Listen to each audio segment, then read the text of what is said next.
ಎಲ್ಲರಿಗೂ ನಮಸ್ಕಾರ. ಮಂಕುತಿಮ್ಮನ ಕಗ್ಗದ 5ನೇ ಸಂಚಿಕೆಗೆ ನಿಮಗೆಲ್ಲರಿಗೂ ಸ್ವಾಗತ.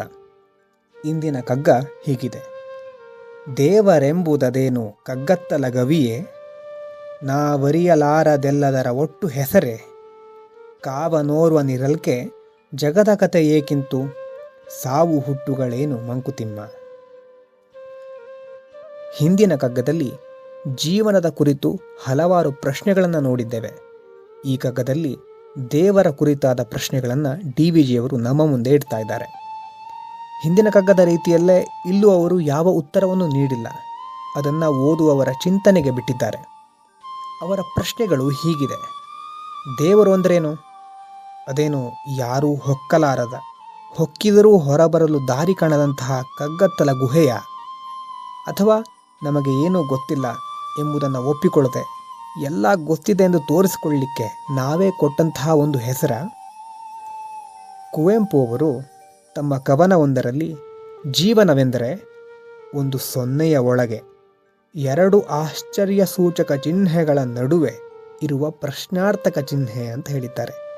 ಅಂದರೆ ಹುಟ್ಟು ಅನ್ನೋದು ಒಂದು ಆಶ್ಚರ್ಯ, ಸಾವು ಅನ್ನೋದು ಇನ್ನೊಂದು ಆಶ್ಚರ್ಯ. ಇವೆರಡರ ನಡುವಿನ ಬದುಕು ಒಂದು ಪ್ರಶ್ನೆ. ಅಂದರೆ ಬದುಕು ಯಾಕೆ ಹೀಗಿದೆ, ದೇವರು ಇದ್ದಾನ, ಈ ರೀತಿಯ ಹಲವಾರು ಪ್ರಶ್ನೆಗಳು ಪದೇ ಪದೇ ನಮ್ಮನ್ನು ಕಾಡುತ್ತೆ. ಆದರೆ ಇವೆಲ್ಲವೂ ಇರುವುದು ಒಂದು ಸೊನ್ನೆಯ ಒಳಗೆ. ಅಂದರೆ ನಾವು ಬಂದು ಹೋದ ನಂತರವೂ ಈ ಬ್ರಹ್ಮಾಂಡದಲ್ಲಿ ಆದ ಬದಲಾವಣೆ ಶೂನ್ಯಕ್ಕೆ ಸಮಾನ.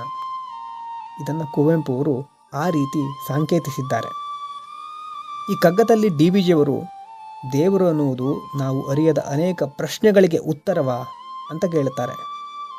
ಒಂದು ವೇಳೆ ಕಾಯುವವನು ಅಂತ ಒಬ್ಬ ಇದ್ದಿದ್ದರೆ ಈ ಜಗತ್ತಿನಲ್ಲಿ ಇಷ್ಟೇಕ ಕಷ್ಟಗಳಿರ್ತಾ ಇತ್ತು, ಯಾಕೆ ಸುನಾಮಿ ಭೂಕಂಪಗಳು ಸಂಭವಿಸ್ತಾ ಇತ್ತು, ಯಾಕೆ ಒಳ್ಳೆಯವರಿಗೆ ಪದೇ ಪದೇ ಕಷ್ಟಗಳು ಬರುತ್ತೆ ಅಂತ ಡಿ.ವಿ.ಜಿ ಪ್ರಶ್ನೆ ಮಾಡ್ತಾ ಇದ್ದಾರೆ. ಈ ಪ್ರಶ್ನೆಗಳು ಈಗಲ್ಲ, ಹಲವಾರು ಶತಮಾನಗಳಿಂದ ಚರ್ಚೆಗೆ ಒಳಗಾಗಿರುವಂಥದ್ದು. ಈ ಪ್ರಶ್ನೆಗಳಿಗೆ ಉತ್ತರ ಸಿಗೋದು ಅದ್ವೈತ ವೇದಾಂತದಲ್ಲಿ. ಬ್ರಹ್ಮ ಒಂದೇ ಸತ್ಯ, ಜಗತ್ತೆಂಬುದು ಮಿಥ್ಯ ಅಂತ ಅದ್ವೈತ ವೇದಾಂತ ಹೇಳುತ್ತೆ. ಆಧುನಿಕ ವಿಜ್ಞಾನದ ಕ್ವಾಂಟಮ್ ಫಿಸಿಕ್ಸ್ ಸಹ ಅದನ್ನೇ, ಆ ರೀತಿಯ ವಿವರಣೆಗಳನ್ನೇ ಕೊಡ್ತಾ ಹೋಗುತ್ತೆ.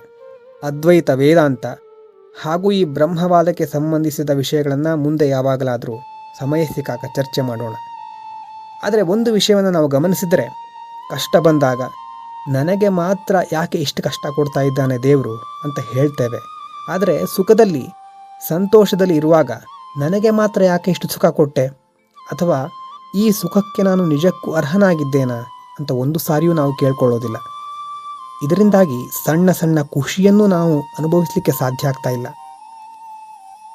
ಹೀಗಾಗಿ ನಮ್ಮ ಧ್ಯೇಯಗಳು ದೊಡ್ಡದಾಗಿರಲಿ, ಆದರೆ ಖುಷಿ ಚಿಕ್ಕ ಚಿಕ್ಕ ವಿಷಯಗಳಲ್ಲೂ ಸಿಗಲಿ.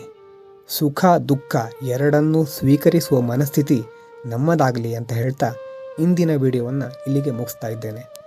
ಧನ್ಯವಾದಗಳು.